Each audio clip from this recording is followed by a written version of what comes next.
Subscribe করুন আরও বাংলাদেশের খবর পেতে। প্রসঙ্গত, বাংলাদেশ সুপ্রিম কোর্ট বার অ্যাসোসিয়েশনের নির্বাচন আগামী 13 ও 14 মে অনুষ্ঠিত হবে। তবে আওয়ামী লীগের কার্যক্রম নিষিদ্ধ থাকায় এবারে নির্বাচনে অংশ নিতে পারবেন না দলের সমর্থক আইনজীবীরা। এই নিয়ে আদালত প্রাঙ্গণে উত্তেজনা ছড়িয়ে পড়ে। এদিকে হাইকোর্টের এনএক্স ভবনের নিচে আওয়ামীপন্থী আইনজীবীদের নির্ধারিত সংবাদ সম্মেলনের স্থান দখল করে বিক্ষোভ করেছেন বিএনপিপন্থী আইনজীবীরা।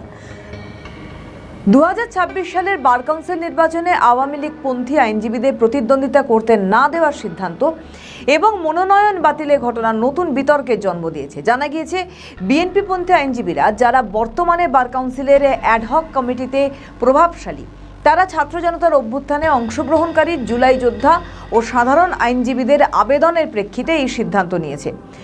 নির্বাচন বিএনপি দীর্ঘদিন ধরে আওয়ামী লীগের অধীনে নির্বাচনে লেভেল প্লেয়িং ফিল্ড না থাকার অভিযোগ করে এসেছে, কিন্তু বর্তমানে যখন আওয়ামীপন্থী আইনজীবীরা মাঠছাড়া হচ্ছেন, তখন প্রশ্ন উঠছে যে বিএনপিপন্থী আইনজীবীরা কি একই পথে হাঁটছেন?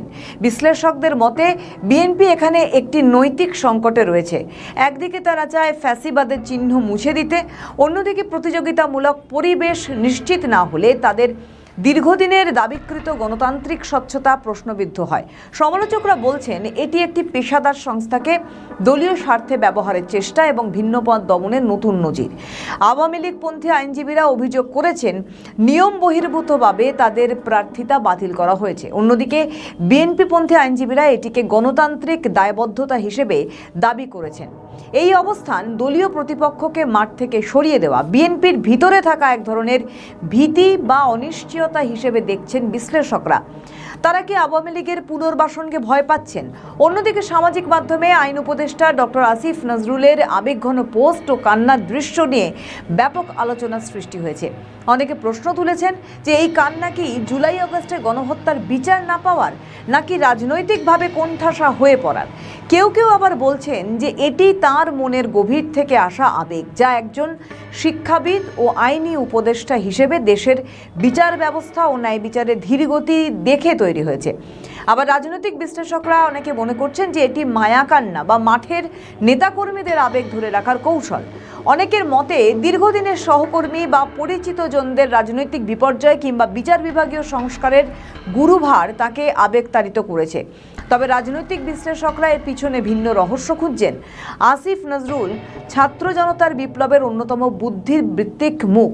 তার এই আবেগ কি প্রশাসনের ভিতরের কোনো অদৃশ্য চাপের বহিঃপ্রকাশ, নাকি এটি ক্ষমতার অন্দরে কোনো মনস্তাত্ত্বিক যুদ্ধের ইঙ্গিত? তার কান্নার পিছনে ব্যক্তিগত কোনো কারণ থাকতে পারে, কিন্তু রাজনৈতিক প্রেক্ষাপটে একে দেখা হচ্ছে সংস্কার প্রক্রিয়ার জটিলতা ও চাপের প্রতিফলন হিসেবে। বিশেষজ্ঞদের মত, বিএনপি সরকার সরাসরি ভয়ের কথা স্বীকার না করলেও তাদের কর্মকাণ্ডে নিরাপত্তাহীনতা স্পষ্ট। অন্তর্বর্তীকালীন সরকার যে সমস্ত কাঠামোগত সংস্কার করছে, তাতে বিএনপি মনে করছে তাদের দীর্ঘমেয়াদী সুবিধা কমে যেতে পারে। 2023-24 সালে ছাত্র জনতার যে ঐক্য, তা বিএনপির রাজনৈতিক সমীকরণের বাইরে।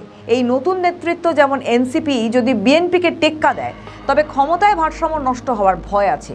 বার কাউন্সিলের মতো গুরুত্বপূর্ণ জায়গা থেকে আওয়ামী পন্থীদের পুরোপুরি ছেঁটে ফেলার চেষ্টা ইঙ্গিত দেয় যে বিএনপি মনে করে সামান্য সুযোগ পেলেই আওয়ামী লীগ ঘুরে দাঁড়াতে পারে।